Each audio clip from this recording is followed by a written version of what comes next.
Ayan, so, hello guys! So, ito yung binili kong table sa TikTok. Nice, very nice, diba? Parang 399 lang yan, 400 sa TikTok. So, siya legit. Okay, pero talagang GG ako. Ito. Yan yung one rentang barley seedling powder solid drink na in-order ko sa Facebook.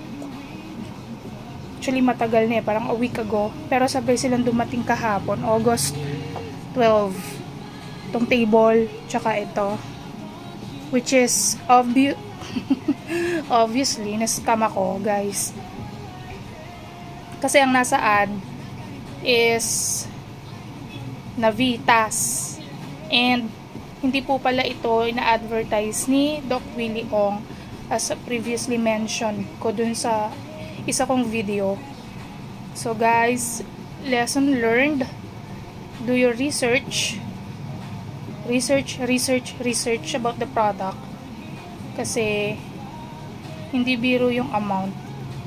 Ang binayad ko po rito is 1,499. 1,500 para dito sa item na to.